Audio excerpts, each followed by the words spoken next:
No DQ Galaxy. We are live with a recap of Friday Night Smackdown for May 24th, 2024. We are on the eve of WWE King and Queen of the Ring. A very busy weekend, not just that show, but on Sunday, we have AEW Double or Nothing 2024. NoDQ.com will keep you covered. You can check out live results coverage, and then I will be doing live recap streams for each night, both shows. Check that out. Happy Memorial Day weekend, everyone. And let's get to this recap. SmackDown was in Jeddah, Saudi Arabia. It was on tape delay. It aired live around 1 o'clock Eastern time.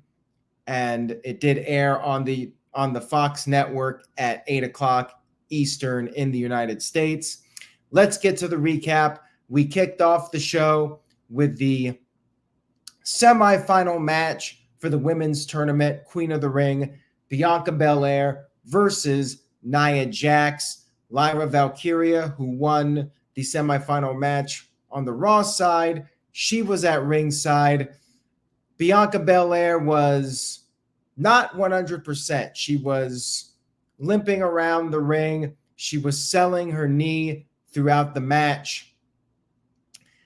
Bianca did get the upper hand for a while when Nia ended up going into the ring post shoulder first. And then Nia took control after the commercial break, delivered a Samoan drop. Bianca kicked out of that. And then Bianca came off the top rope with a crossbody, but started selling her knee again. And then somehow Bianca managed to give Nia a power bomb out of the corner. However, Nia kicked out of that and Bianca was hurt. Nia kept targeting the knee. Bianca made her comeback and went for the KOD, and she was very close to hitting it, but then her knee gave out on her. Nia took her down with a senton and then finished her off with the Annihilator clean. Nia Jax picking up a clean win over Bianca Belair. It was a good match, and afterwards, Nia was interviewed. She talked about how she buzzed through Bianca. Same thing with Becky Lynch. Same thing with Rhea Ripley. She vowed to beat Lyra and become Queen of the Ring, and not just that, but also become champion.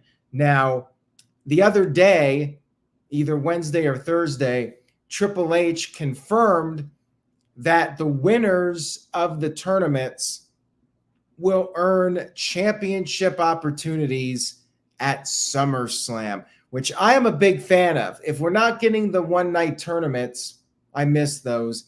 The next best thing is that the winners of the tournaments actually receive something, and there's a prize for winning the damn tournament. I like it. I'm a fan of it. Makes SummerSlam feel like a bigger deal. Thumbs up for this. I'm glad that this is coming back. The winners of these tournaments will get their world title matches against their respective brands' champions at SummerSlam. By the way, good crowd in Jeddah, Saudi Arabia. Not France. Wasn't expecting France level, but they were hot. They were very much into the show and better than most American crowds, I will say that. We had the Grayson Waller effect. Austin Theory was out there with him, and it was a championship edition. They were supposed to have LA Knight on their show, but then Carmelo Hayes interrupted, and at first Theory and Waller were not too thrilled about this, but then they all started making fun of LA Knight, mocking the "yeah" catchphrase. They brought up Bobby Lashley and Baron Corbin. You had Carmelo calling LA Knight the fraud megastar, and then LA Knight finally showed up. He came into the ring. He was throwing the props out of the ring. And he said that Carmelo was poking a mean dog with a sharp stick. And Carmelo responded to this by attacking LA Knight with a cheap shot. LA Knight fought back, but it was 3-on-1. So you know what this means if you've watched WWE long enough. Street Profits come out there, and guess what? Holla, holla, holla. During the commercial break, Teddy Long turns this talking segment into a 6-man tag team match. Everybody just happened to have their ring gear on, and they were ready to go for this tag match.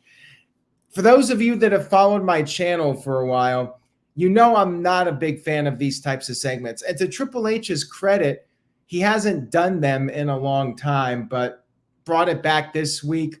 And to me, it just screams filler. Like they really don't have anything else to do with these guys. So, hey, let them go out there, trash talk for a few minutes. Somebody runs down there. They turn it into a tag team match. I'm not a big fan of it personally.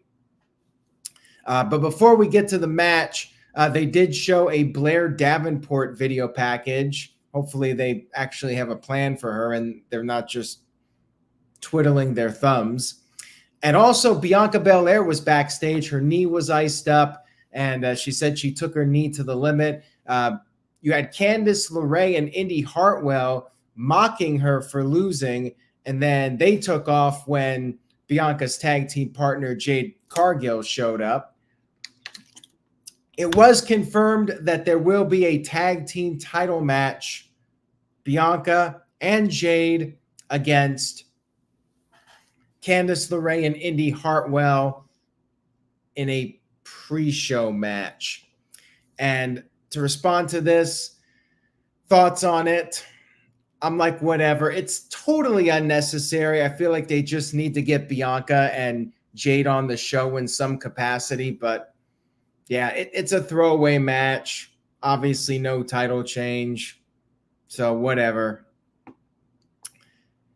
Moving on here, we had the 6-man tag team match. It was your basic SmackDown match.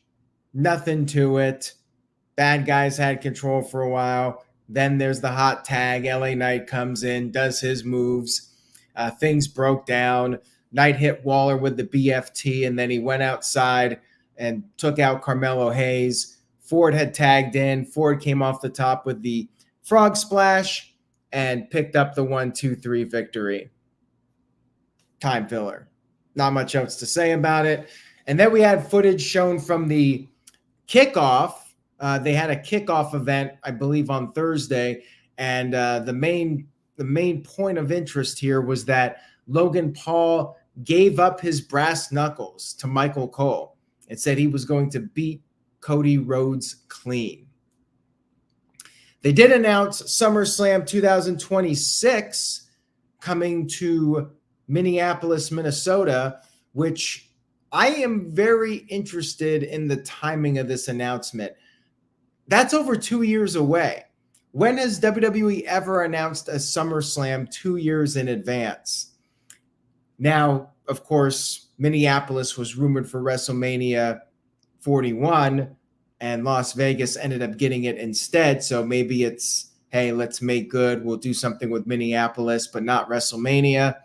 And then the other interesting thing to me is all this talk of Saudi Arabia potentially getting WrestleMania, maybe in 2026. So is this a way to make sure the fans in the United States are satisfied and get their 2-night event in 2026? It's very odd to me. Mixed feelings about them doing another 2-night event, just because part of what made WrestleMania above everything else was the fact that it was too big for one night, as they put it back in 2020. Making it a 2-night event made WrestleMania special. It was already special as WrestleMania, but that was something on top of just the name WrestleMania. So now with SummerSlam being 2 nights, is it oversaturating too many shows? I think that's a fair argument. Quite frankly, if they were going to add a second night to one of the big 4, I would rather see it be the Royal Rumble. So we have one Royal Rumble match per night and not 2. That would be more practical than SummerSlam. But then again, Royal Rumble is so close to WrestleMania that I can understand keeping it at one night. Mixed feelings on it. Anyways, moving on here, we had Cody Rhodes come into the ring for a promo. Before he got out there, he shook hands with Randy Orton backstage, maybe planting the seeds for a future match. We'll see. Cody Rhodes cut his promo in the ring.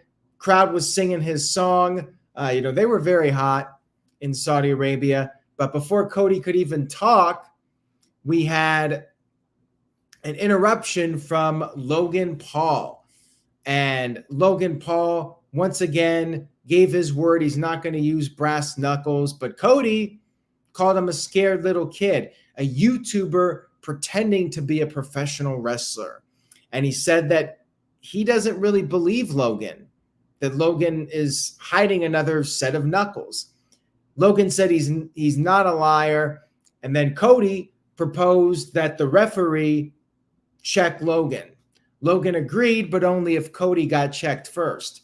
Referee checked Cody. Cody was clean. And then the referee checked Logan, and Logan was dirty. Logan, in fact, had a second pair of brass knuckles. And he once again made it clear he does not need the brass knuckles to beat Cody. He only had them as protection before the premium live event. And Cody was not amused. Cody said the WWE title is just another click for Logan Paul. For Cody, the title is his whole life. And he said that Cody Rhodes is a pro wrestler, but Logan needs to get his shit together. He didn't say that, but that's basically what he meant. That Logan needs to get it together if he ever wants to be at Cody's level. I thought it was a good segment. I didn't really think that Logan was bad on the mic. I know Matthew felt that he struggled. I felt like Logan was fine. It was a very kid-friendly type of segment, with the searching Logan. They find the brass knuckles. All the little kids in the crowd will find that very entertaining, that the mean bad guy got caught. It was a segment designed for kids, but it was entertaining. I thought it was fine to set up the match. And, it's something a little different, I suppose. That's a positive. Randy Orton cut a backstage promo, said he's going to overcome the odds. And Tama Tonga is going to get the 3 letters coming to him. He's going to see it coming. RKO. We had the Street Profits and B-Fab celebrating their victory backstage. But then DIY came in and gave them credit, but said that the agenda is them becoming tag team champions. And then Ciampa dumped out Montez's drink that he had. Guess we'll see Street Profits versus DIY at some point. We had Bayley and Nia Jax having a little backstage moment to tease their match. I think whether Nia wins or loses, it's going to be her versus Bayley at some point. It was Bayley versus Chelsea Green. Basic match here. Chelsea got in some offense. She even busted out her man's move, Matt Cardona's Rough Rider. But Bayley kicked out of that. Bayley made her comeback and won with the Rose Plant. Very basic TV match. And then Piper Niven immediately tagged Bayley, laid her out with a boss man slam and multiple sentons.